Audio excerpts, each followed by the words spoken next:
สบายดีเพื่อนๆคือหลายๆท่านคือจะเห็นแล้วว่าเริ่มเมื่อวานนี้ที่ว่ามีเหตุการณ์น้ำท่วมอยู่ทางพี่น้องทางแข่งหนองน้ำทาซึ่งก็เป็นทุกคนก็คือทุกคนแหละได้รับรู้ข่าวสารจากทางโซเชียลมีเดียเป็นหลักเนาะซึ่งตอนนี้พวกเขาก็ได้รู้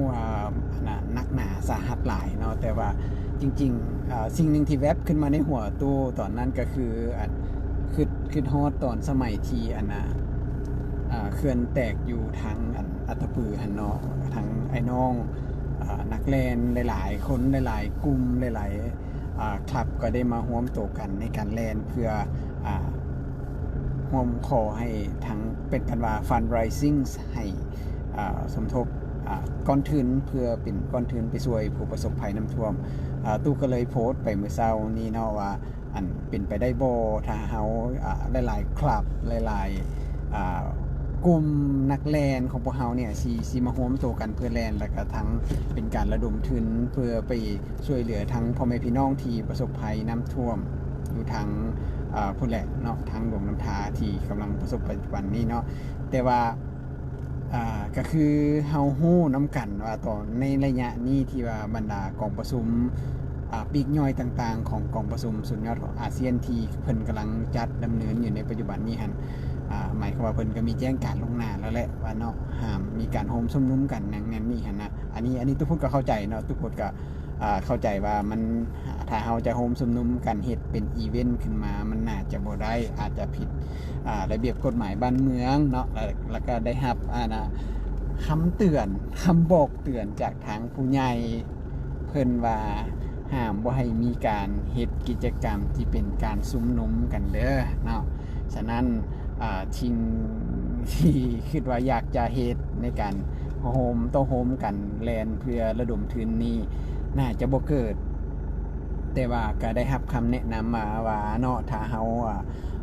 นักแลนกลุ่มนักแลนไทยเฮาเอาว่าเฉพาะกลุ่มนักแลนไทยเฮาถ้าหากอยากจะประกอบส่วนช่วยเหลือให้แก่พี่น้องประชาชนผู้ประสบภัยน้ำท่วมอยู่ทางภาคเหนือฮันแมน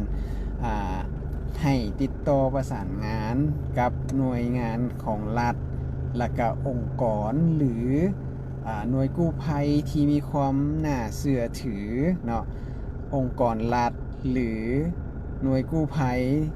หรือองค์กรเอกชนที่มีความน่าเชื่อถืออันนี้ขอย้ำอีกเนาะแล้วเราก็ไปบริจาคช่วยเพิ่นเอา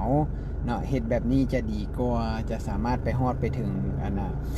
พี่น้องผู้ที่ประสบภัยน้ำท่วมแท้ๆเนาะซึ่งก็บ่ได้ก็แม่นถึงว่าเฮาบ่ได้มาโฮมกันโฮมชุมนุมกันในการแลนเพื่อเป็นการระดมทุนอย่างเป็นขบวนฟดฟื้นที่คือดังที่พวกเฮาเคยเฮ็ดผ่านมาแต่ว่าในเมื่อสถานการณ์มันบ่อำนวยเนาะแล้วก็รวมถึงระเบียบกฎหมายบ้านเมืองสูงนี้เพิ่นประกาศแบบนี้เฮาก็ต้องปฏิบัติตามเนาะเพื่อบ่อยากให้มีปัญหาอยู่ในอนาคตว่าซั่นซะเนาะฉะนั้นทุกคนก็เลยออกมาบอกว่าการที่เฮาคิดว่าเฮาสิโฮมตัวกันในการแล่นเพื่อระดมทุนช่วยเหลือผู้ประสบภัยน้ำท่วมแม้นจะบ่ได้เฮ็ดเนาะแต่ว่าถ้าหากว่าเพื่อนๆผู้ใดอยากจะช่วยเหลือเนาะอยากจะช่วยเหลือพ่อแม่พี่น้องผู้ประสบภัยแม่นให้ติดต่อประสานงานไปยังหน่วยงานภาครัฐเนาะไปยังหน่วยกู้ภัยที่เกี่ยวข้อง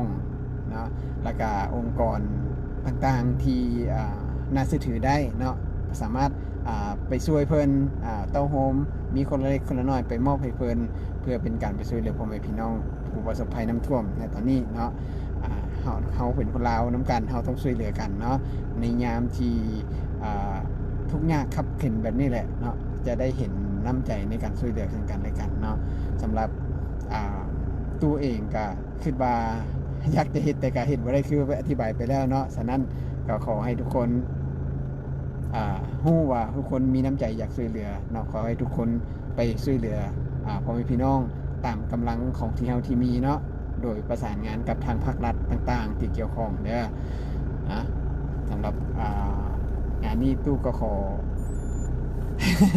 ขอจบเท่านี้ละกันเนาะเดี๋ยวมีอย่างเดี๋ยวเฮาอัปเดตน้ำกันเนาะเพื่อเป็นการช่วยเหลือกันและกันเด้อเข้าใจ